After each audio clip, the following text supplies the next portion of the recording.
Hey YouTube, welcome to the Off-Grid Mountain Homestead. Going to bring you a DIY necessary solar tool if you're going to be building your own components and hooking up solar panels, things like that. So if you've seen some of the videos I put out, we're going to be doing the budget 12-volt mobile build.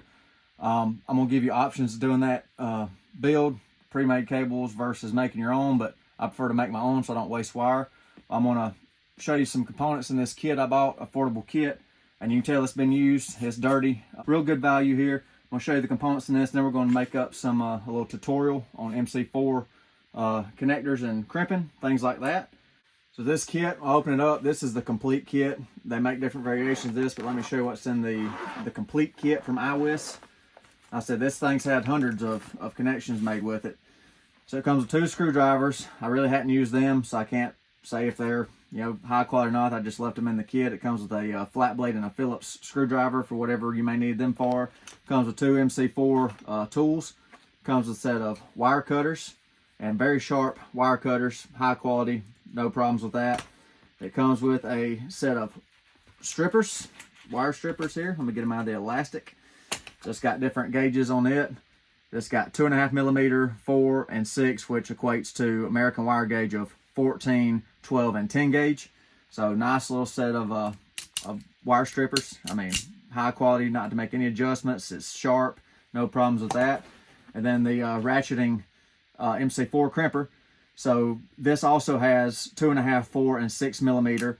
And if you can look right here, you can see the different sizes. That's the 2.5, that's the 4, and then the 6 is in the middle, which would be 14, 12, and 10 gauge. And if you're in a pinch, you can see how the gap's bigger here. For the 10 gauge, you can also, make an 8 gauge work if you have to in an emergency. So just a good all-around set of ratcheting crimpers. Makes good crimps, no problems with any I've ever made with it. So just a great little tool. And they make it variations. Like I said, you can get just the crimper. You can get the crimper with the wire strippers. You get without the screwdriver. So many variations. And when you buy the kit new, these little pouches here have some MC4 connectors in them. So if you just want to do a small project, need the tools, they include some MC4 connectors for your project. But now let's get on to the MC4 tutorial. So I've got a couple of MC4 connectors here we're going to sacrifice for this video, and a couple of sections of 10 gauge PV cable, UF rated. So that's your most common PV cable, 10 gauge. So that's what I'm going to use. It's what I always use, either that or 8. A lot of people use 12, but I always go with 10. It's not much more expensive, carries more current, things like that. But a quick little tip, I get asked this quite often too. If people get a bag or mix their bag up, they have their terminals. You see the terminals, and you see the MC4 connectors. Easy way to remember which terminal goes to which style connector. The female connector always has the smallest diameter and shortest terminal, which you can see the difference there. I'm gonna put the connectors right beside you so you can remember, because people ask me this all the time when they mix their stuff up. And if you mess up, no big deal. You can always cut it out and put a new one in, but that goes into the female. And then the larger diameter goes into the male. So that's just an easy way to remember that. So I'm gonna phase these or polarize these the way they would be coming out of a solar panel, because your solar panel, your negative is always a female out of the panel and your positive always a male. So I'm going to create these connections just like that, as if you were seeing them out of your solar panel for ease of reference. So I got the female, it's going to be on the negative wire coming out, and I've got my terminal here. So what I will do is I'm going to take this apart first. I'm going to show you what's in here. So you've got your end cap, you've got your strain relief, which is right there, and that's your sealing washer. So they go in this order right here. If I can make everything stay like that right there, that's how it's assembled. So we'll let you look at that for a second, and then I'll get started. So for reference, there's what we're going to assemble. So I've got my 10 gauge PV cable. So I'm going to get my wire strippers first, and you want average of 10 to 15 millimeters of stripped insulation. So you can measure it, you can mark it, or go by feel. So this is 10 gauge, so we're going to go to the 6 millimeter terminal right there. We're going to guesstimate about 15 millimeters, and then just squeeze, and it's automatic wire skinning. It'll pull it off for you just like that. So we got our wire that's been stripped right there. The insulation's been removed off, the jacket's been removed. Don't twist these wires or mess with these wires. Don't be messing with that. It should be fine like that. If you mess them up, you can kind of roll them back, but don't be finagling or mangling them. And you can kind of check your strip depth like this right here.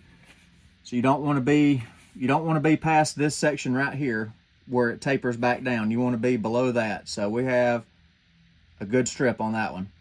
So let's say you got a little overzealous. I'm gonna go ahead and cover this. Overzealous with your wire strippers, and you pulled a big old hog section off like that. Well, you can see that that's way too long. Don't worry, don't recut it. All you gotta do is mark it where you wanted it to be at, then use the handy included wire cutters and cut it back to the right length that you need. Okay, so you got your wire strip back to where you want it, got your jacket removed, you're good, you're comfortable with it. So then you take your terminal, you see the terminal right here, and you see the crimping tool, how the terminals are clocked in that crimping tool. So remember, on this set of crimpers, the center is for 10 gauge. So what I'm going to do is I'm going to put it in here for demonstration purposes. You see right there, I'm going to have it hold it in here just so you can see, and you can actually click the first click on it and it'll hold it in there for you. You see right here, it's flush on the back. It'll be a good crimp. This is an easy way to do it if you're new to it. Then put your wire in and take the insulation all the way to the jaws of the crimper, and then just ratchet it down. And there you have it right there. A good crimp. And you can check, you can pull on it, but if you zoom in and look real close, you can see how it squeezes the wire real good. That double barrel crimp right there. It actually makes two individual spots in there the way this tool is designed, so it's got a nice firm grip on that wire and no corrosion, no loose connection problems, anything like that, the way that's made. So you got your crimp made up, you're happy with it, everything went good, you didn't pinch no insulation, didn't have it too long, too short, nothing like that, so you're happy. So now we're going to assemble the connector. So I'm going to take all the components I laid out before you a minute ago and assemble them. You can put them on your wire before you start or after. It's all going to slide over this terminal. Just don't put this on first because it's got latching teeth in there that'll grab on this connector and kind of ruin it. So just remember, put everything on your wire first. So we'll start with the end cap and then the strain relief. And then this particular MC connector uses this style of sealing washer. So it'll go this direction like such. Slide that back a little bit. And then we'll take our actual connector and I'll slide the terminal up in there. There's a latching set of teeth in there. So let's see if we can hear that. Do you hear that latch? So that's latched. Then we'll slide the sealing washer back up in there. And then the strain relief goes over that. And there's little teeth right here on the strain relief. So get your little teeth in there lined up to back to the connector so it can pinch this jacket. And then we'll put our end cap on and finger tighten it to start with. So you got your connector this far, your finger tight right here. Now we're going to torque it down to the proper spec using the MC4 tools. So your MC4 tools, your standard ones, they've got disconnect tools right here. I'll show you that in a minute too. They've got the connector holding port in the center, the holding area, which you hold your connector with. I'm going to show you. And this is the tightening section. This actually, the wrench is similar to a torque wrench. When you tighten up this connector, this is kind of calibrated to not over tighten this and mess up your sealing washer or your strain relief. So I'll show you how that works in a second. But let's go ahead and put the MC4 connector in. So you can take it, slide in your second tool right there. You're going to hold this connector with, and then we're going to take the jaws right here and slide it onto the end cap. We're going to slide it all the way to where the grooves in the end cap stop and come right here to this solid plastic. We're going to push it on there as far as we can go. So that's on there nice and tight. So then we'll just work it around. Try to go slow so you can hear it when it clicks, so you know what I'm talking about, the audible click. There it went. Listen, I'm going to see if I'll make it click again so you can hear it. Here, it's slipping on here. I won't tighten it anymore. So that's where you stop at. Don't over tighten it. Don't put your channel locks on there because you'll crush that sealing washer too far and it could make it leak. These are calibrated for the way these connectors work. So when you hear that clicking and it doesn't tighten it anymore, hear that clicking? As tight as you get, it's as tight as you need it. So I'm just going to make up the positive or male in real time so you can kind of see once you get going, it's not too bad to do it the way I do it. So you know, you can scoot with it once you do a few of them. It's really really pretty fast once you go. Get everything tightened up. Put the tools on there. Same thing with the male. It hits in that same spot right there. Tighten it down, and then go to hear it clicking. All right, and that is it.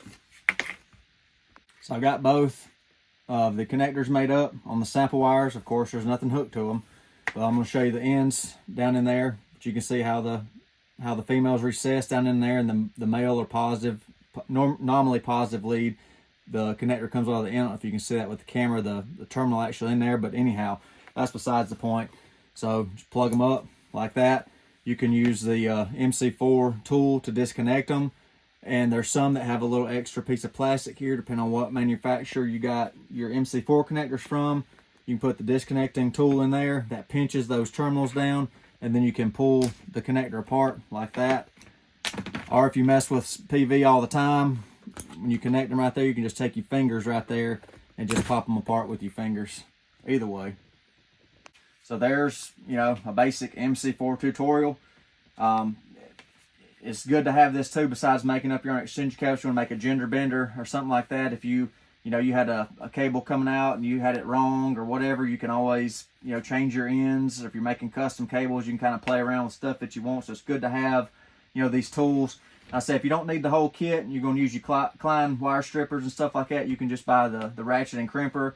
And different manufacturers make different ones, different prices, anywhere from the price of this one, which I think this whole kit's only like 48 or 49 bucks, and you can get ratchet and crimpers that are 500 bucks from some manufacturers. So for a value kit, this has held up well for several hundred MC4 connections and things like that. So just a great kit, and trying to help give you a little tutorial on this.